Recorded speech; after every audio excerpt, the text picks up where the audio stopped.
Bonjour à tous, dans cette vidéo je vais vous présenter un sac de chez Maxpedition, c'est le Colossus VersiPack. Vous allez pouvoir le trouver sur le site OPS Équipement au tarif de 147 €, mais si vous choisissez la version de couleur noire, actuellement il est en promotion au prix de 125 €. Alors pour les caractéristiques, on a un sac qui est fabriqué en nylon balistique 1000 deniers avec une induction Téflon Dupont de Nemours, donc un traitement anti-déperlant. La bouclerie c'est de l'UTX Duraflex, on a également des zips YKK avec des tirettes en paracord 550. Pour le poids, on est à 960 grammes, donc c'est quand même quelque chose qui est assez lourd pour un sac à vide. Et pour les dimensions, alors on a le compartiment principal qui mesure 20 x 13 x 25,5 cm. Le compartiment supérieur, lui, 15 x 13 x 3. La poche extérieure avant, 20 x 18 x 4. Et enfin, on a une poche discrète qui se trouve tout au dos du sac, qui elle mesure 23 sur 28 cm. Pour porter le sac, on a une sangle qui est assez large, qui est vraiment très longue, avec des belles possibilités de réglage. Donc quelle que soit la taille qu'on fait, très grand ou très petit, on va forcément trouver un réglage vraiment adapté à la morphologie. Donc ça c'est parfait. Au milieu de la sangle, on a un shoulder pad, très large, très épais. Sur la face intérieure, on a du filet mèche antidérapant. Donc ça va permettre à la fois un port confortable et puis également très efficace. Si on n'a pas besoin de cet accessoire, il suffit simplement de dégrafer 3 passants velcro pour pouvoir le détacher. Alors ensuite, pour la fixation de la sangle sur le sac en lui-même, on a deux grosses boucles rapides qui sont masquées par des élastiques. On presse sur les extrémités, enfin sur les côtés plutôt, pour pouvoir les désenclencher. Alors attention, elles ne sont pas équipées d'un troisième bouton de sécurité, comme on peut le voir sur d'autres sacs de la gamme.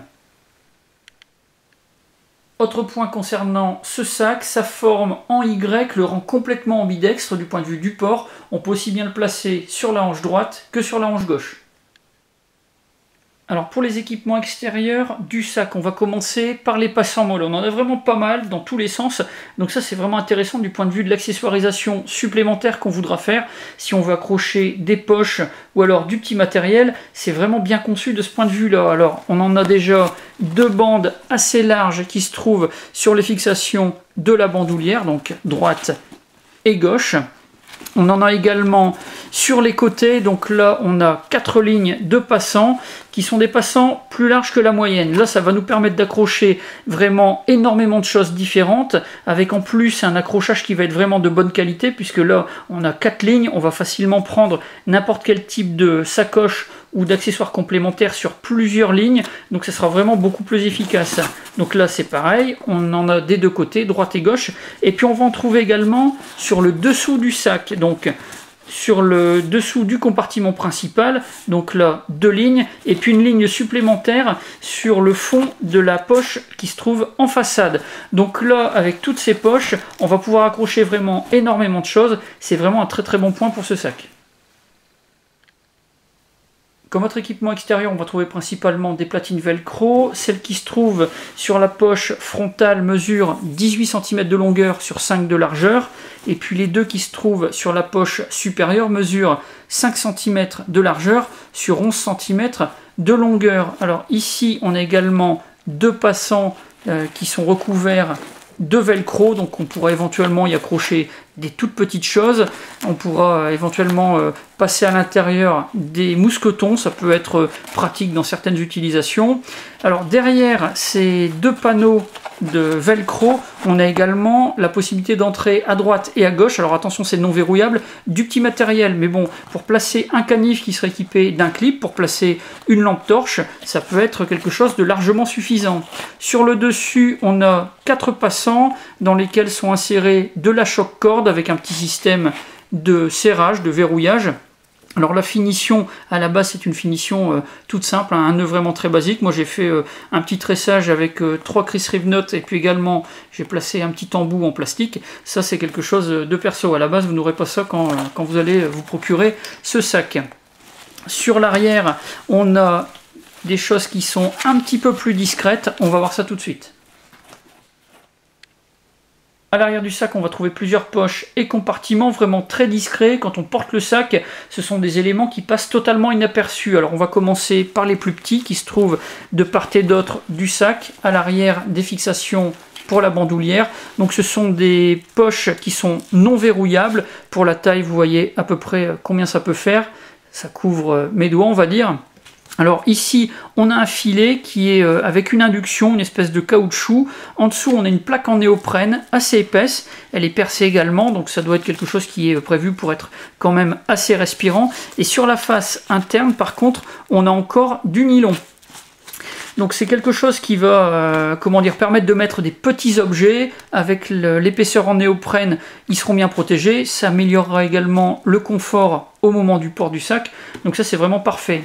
Sinon, sur la partie arrière, principalement un gros compartiment. Comme vous le voyez, on a le même type de protection que pour les deux petites poches latérales. Un filet mèche avec une induction. En dessous, on a du néoprène. C'est vraiment très épais. Donc là-dessus, pareil pour le port, ça va améliorer le confort.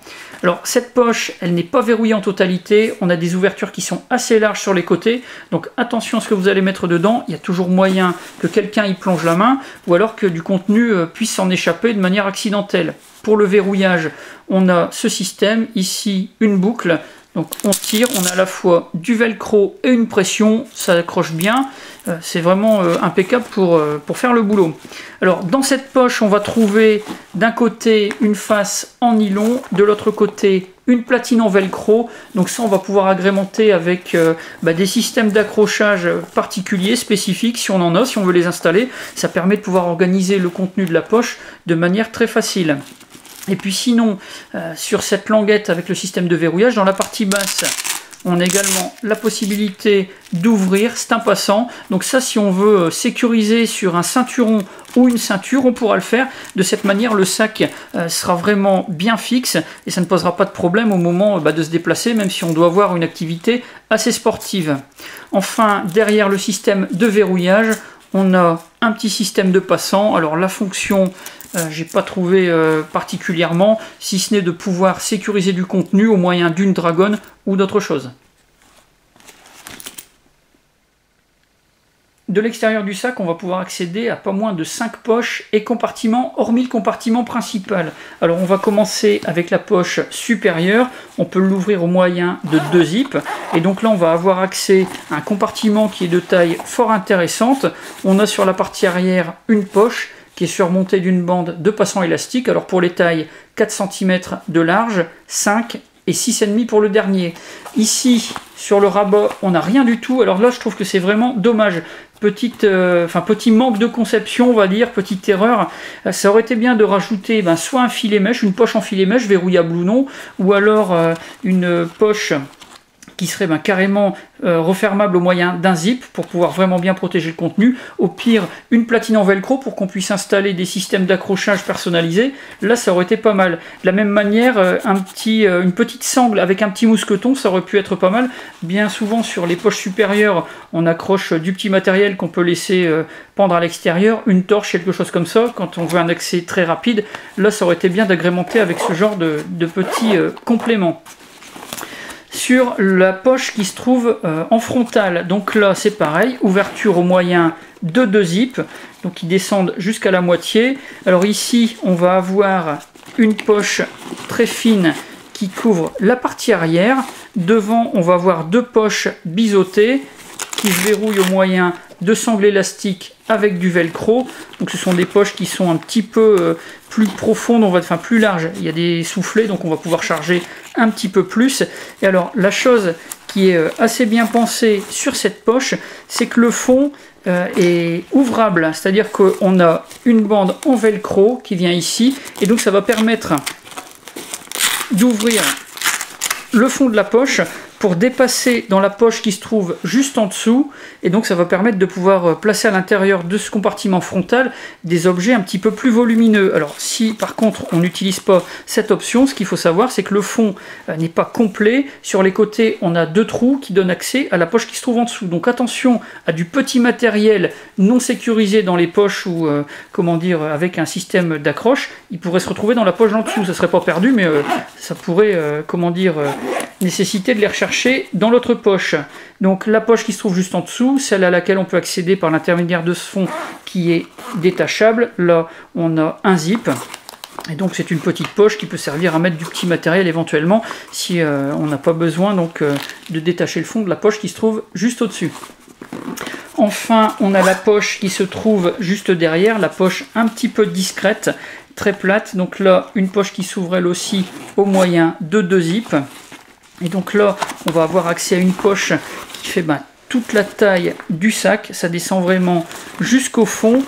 On a sur la partie arrière une platine en velcro très large, donc là on va pouvoir agrémenter de la même manière qu'on peut le faire ailleurs avec des systèmes d'accrochage pour pouvoir bien ranger du matériel spécifique.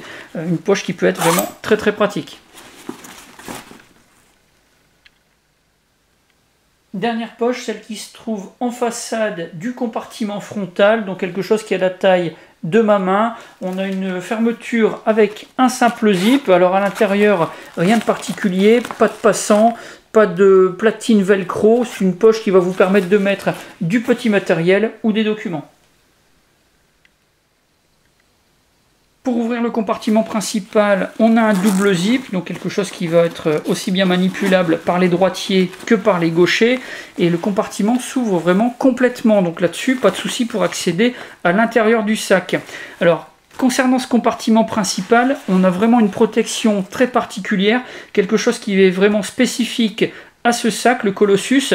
Sur les côtés, on a des protections et puis également sur le fond, donc une doublure, une membrane en néoprène vraiment très épaisse.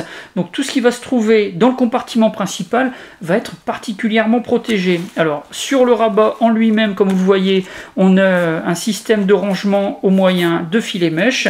C'est fermé par un zip, donc une poche qui permet de bien voir le contenu. On a également deux bandes de passants en élastique.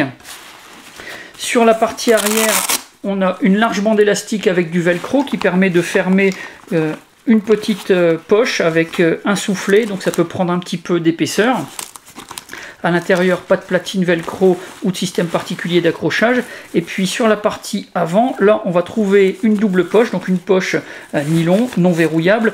Et puis devant, on a deux filets de poche en filet mèche avec une séparation sur le milieu. Donc là, ça va permettre également de ranger assez facilement du contenu. Le compartiment principal, comme vous voyez, il est assez profond, assez grand. Ça va être parfait pour ranger des appareils photo notamment. C'est pour ça d'ailleurs que le sac a été conçu. Concernant ce sac, j'ai un avis qui est vraiment très positif. On a quelque chose qui a été fabriqué avec des matériaux de qualité. On a beaucoup de soins, beaucoup d'attention qui a été apportée à la fabrication et aux finitions. Donc ça en fait quand même un produit assez haut de gamme. Il est extrêmement résistant, il est ambidextre. On a simplement quelques poches qui s'ouvrent avec un seul curseur. Mais pour le reste, on a toujours le principe de double curseur. De la même manière pour le portage, quelque chose qui est vraiment très symétrique. Donc ça sera aussi bien adapté aux droitiers qu'aux gauchers. On a une protection en néoprène, une membrane qui fait tout le tour du sac, qui protège vraiment bien le contenu. Donc ça c'est vraiment parfait, très spécifique à ce sac de la gamme de chez Maxpedition. Alors au niveau des points négatifs, ce que je relève, c'est que c'est quand même un sac avec justement un usage extrêmement spécifique. Pour un EDC, ça ne sera pas forcément le mieux adapté de la gamme. On a d'autres produits qui sont un peu différents et puis qui conviendront beaucoup mieux pour un EDC. Là, c'est clairement quelque chose qui a été conçu pour les photographes. Ils vont pouvoir placer à l'intérieur très facilement et de manière très efficace tout leur matériel photo. Ils pourront y accéder très rapidement pour prendre des photos sur le vif. Donc ça, c'est vraiment parfait. Le seul usage que je vois pour d'autres utilisateurs, je pense aux tireurs sportifs. Moi j'ai pu faire des tests avec mon matériel d'airsoft pour mes répliques de pistolets automatiques. C'est un sac qu'on peut facilement configurer en petit sac de tir. Vous pouvez facilement transporter une arme de poing ou deux répliques d'armes de poing à l'intérieur. Si vous ajoutez sur l'extérieur des sacoches ou des poches supplémentaires, vous allez pouvoir transporter le matériel complémentaire, des cartouches. Vous avez des poches sur ce sac qui permettent de transporter également de la documentation, des permis ou des licences de tir par exemple. Enfin bref, c'est un petit sac qui est compact, qui change des sacs habituels des tireurs sportifs. Celui-là pourra faire parfaitement l'affaire aussi pour cette activité-là. Voilà pour la présentation de ce sac de chez Maxpedition. Si vous avez des questions, mais c'est comme d'habitude, vous avez la partie commentaires et la boîte de réception. Et puis je mets également dans la description de la vidéo plusieurs liens, ceux du site OPS Équipement et puis des fiches descriptives de ce sac dans les versions noires et tan, et puis également d'autres chaînes YouTube où vous pourrez retrouver des produits Maxpedition, notamment ce sac, le Colossus Versipack. Donc j'en ai maintenant terminé et je vous dis à bientôt pour d'autres vidéos.